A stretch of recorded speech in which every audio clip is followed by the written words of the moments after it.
इसीलिए भगवान गौमूत्र में प्रथम स्नान किए, यमुना जल में स्नान किए, गाय की धार मार करके दूध स्नान किया, पूरे शरीर पर गाय के गोबर का मंथन किया गया, लेप, सारे रोम रोम के बाल, सारे बाल उखाड़ने के लिए गोबर का घर्षण और आनंद कर दिया भगवान को।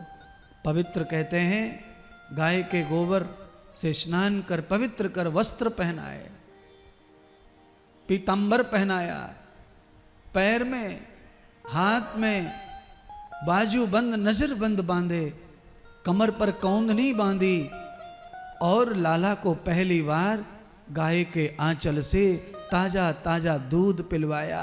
आज से मेरे परमात्मा 6 दिन के ही हुए और आज उनको पहली बार गौ माता का दूध प्राण के लिए मिला, जीवन के लिए प्राप्त हुआ। क्यों? उनकी माता का दूध नहीं मिला, गौ माता ही उनके लिए दूध प्रकट कर दी। आंखों में सुंदर काजर लगाया, मुकुट लगाया, मोर की पंख उनके सिंहासन पर शीश पर रख दी। वैराग्य का प्रतीक, त्याग का प्रतीक, तपस्या का प्रतीक मोर की पंख मानी जाती है।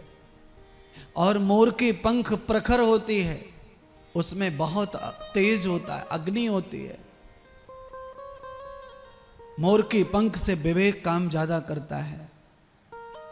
अब कोई कहेगा मोर के पंख से कैसे बुद्धि चलती है? अरे भैया, बुद्धि को चलाने के लिए बहुत औषधियां हैं, बहुत। स्वर्ण औषधि है, चांदी की औषधि है, मोती की पिष्ट, मोती पिष्टी बोलते हैं, मोती की भस्म है, चांदी सोने की भस्म है, बुद्धि को अच्छा करने के लिए। कान के कुंडल, जो यहाँ कान में पंचर छेद करके कुंडल जो पहने जाते हैं, यह भी बुद्धि को चार्ज करने के लिए पहने जाते हैं। नाक में नथली पहनी जाती है, यहाँ भी एक नस पॉइंट होता है, उसको पंचर करते हैं, उससे भी बुद्धि का संबंध है। माथे पर टीका महिलाएं लगाती हैं, उससे भी बुद्धि का ही संबंध है। चार्ज होती है, आपकी बॉडी चार्ज होती है इन तत्वों से, धातुओं से। श्रृंगार तो है, पर इससे साइंस का भी संबंध है।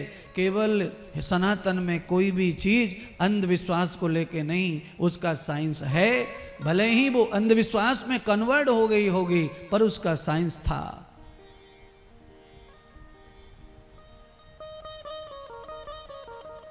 ये धर्म का चिन्ह है, हाथ में बांधा हुआ ये धागा, पर इसमें भी लॉजिक है, साइंस है। कमर पर कौंदनी पहले बांधते थे, उसमें भी आयुर्वेद का बंद है। वो कौंदनी को, कौंदनी जो है उसका दूसरा नाम है कौंदनी, कौंदनी। कौंदनी का मतलब कमर के ऊपर जो बंधी है उसे कौंदनी कहते हैं।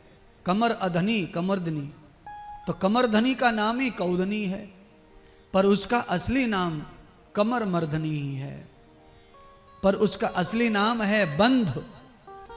आप सब जानते हैं, पहले सांप काट लेता था तो क्या करते थे?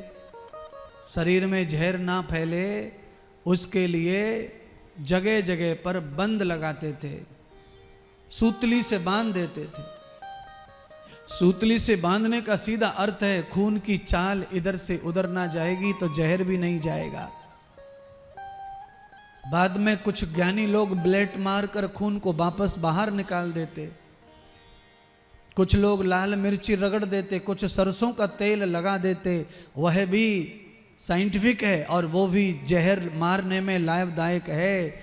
लाल मिर्ची और सरसों का तेल किसी भी जहर को मारने में सहायक होता है, चाहे मच्छर काटा हो, मधुमक्खी काटी हो, सांप काटा हो, बिच्छू काटा हो,